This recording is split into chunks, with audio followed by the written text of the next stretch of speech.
Naku, eto na. Mukhang maraming makukulong dito sa controversial na operasyon ng Pogo.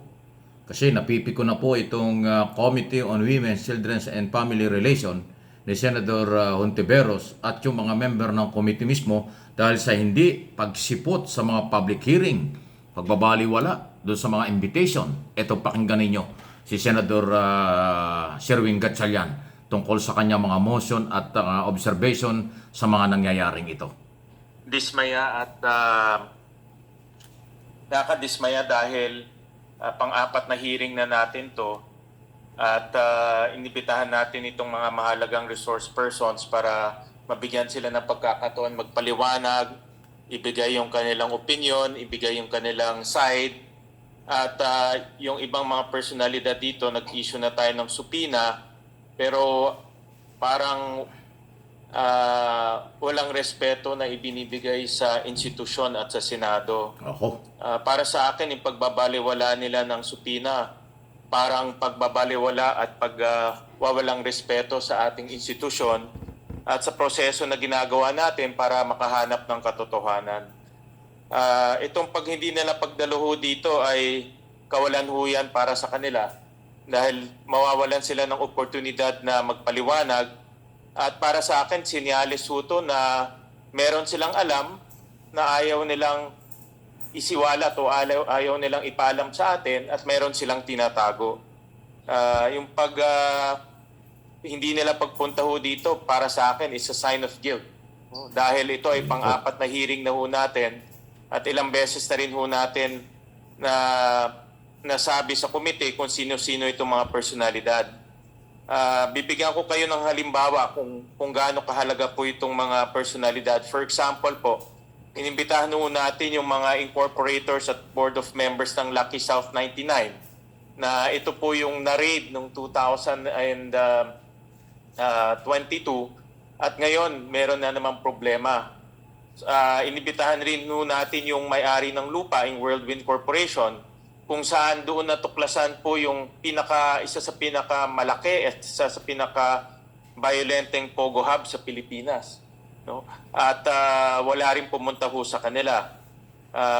Nag-issue ho tayo ng supina para kay Go Huaping para ipagpatuloy yung ating pagtatanong at higit sa lahat malaman kung sino po yung mga nasa likod nitong Pogo Hub sa Bamban.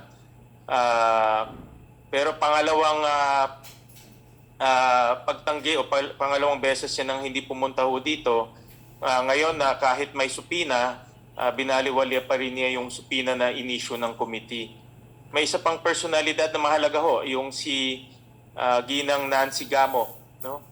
Na lumabas po sa maraming papeles, sa papeles ng mga Go-related companies, sa papeles ng dalawang Pogo Hub, yung Zun Yuan at Hong Sheng.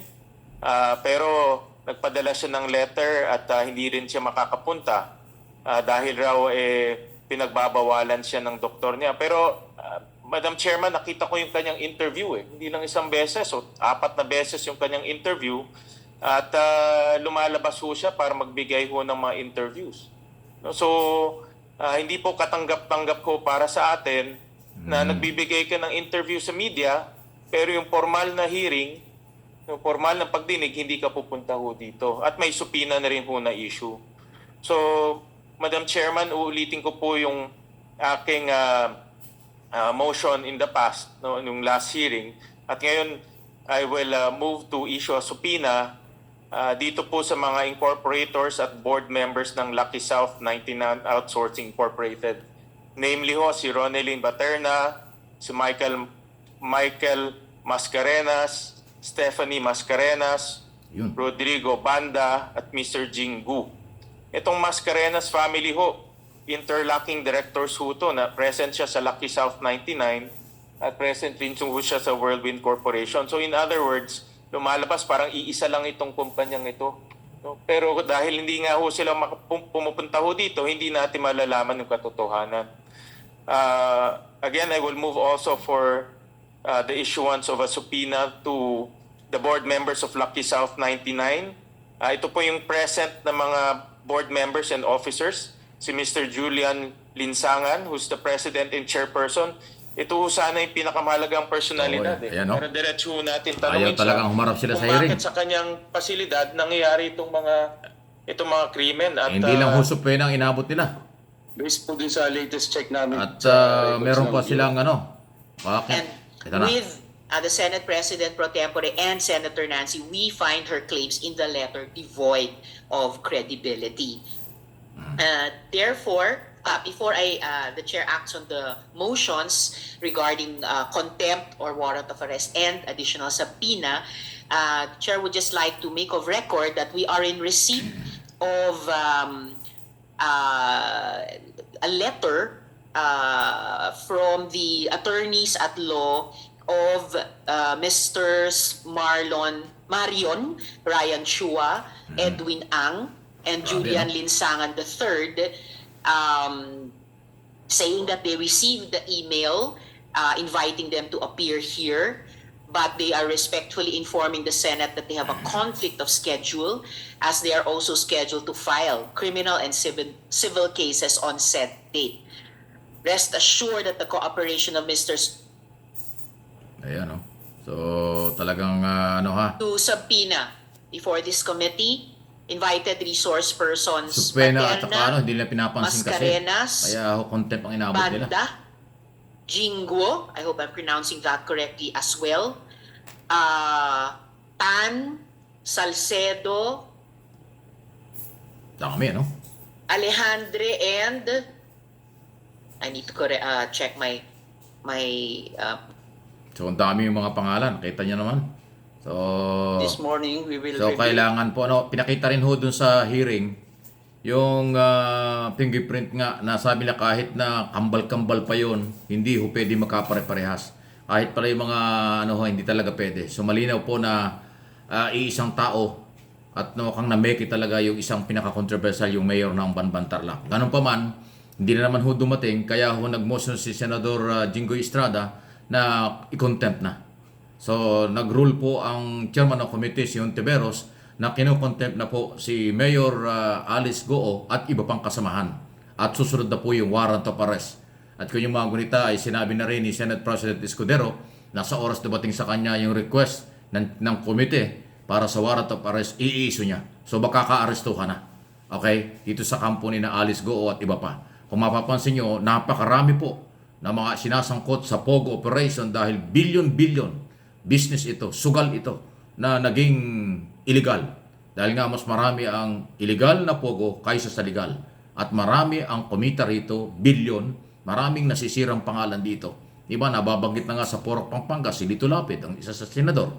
At mga local official, at kung sino-sino pa. Na karamihan ay nasasangkot dito ay mga di umano'y Chinese national o Filipino-Chinese, kung ano man ang relasyon, ano man citizenship nila. So, yan po yung pagpapatuloy na pagdinig ng komite ng Senado.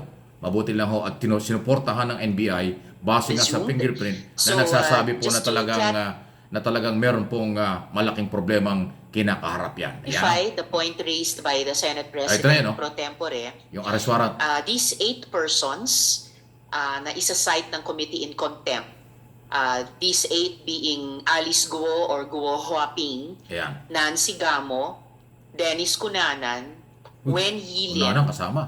Ximen Leal Guo, Jiang Jung Guo, Duaren Wu, and Chona Alejandre. The chair has ruled to cite them in contempt.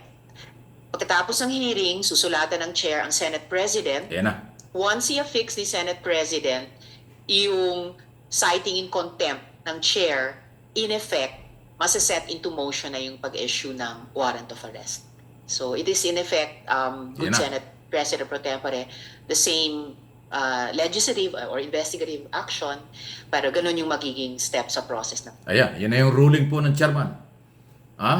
Yung iba ay subpoena, patungo ng contempt, tapos after contempt nga yan, na-contempt na nga, warrant of arrest. So magkaka-arestuhan. Marami ang makukulong. Dapat lang kasi nagtatago sila.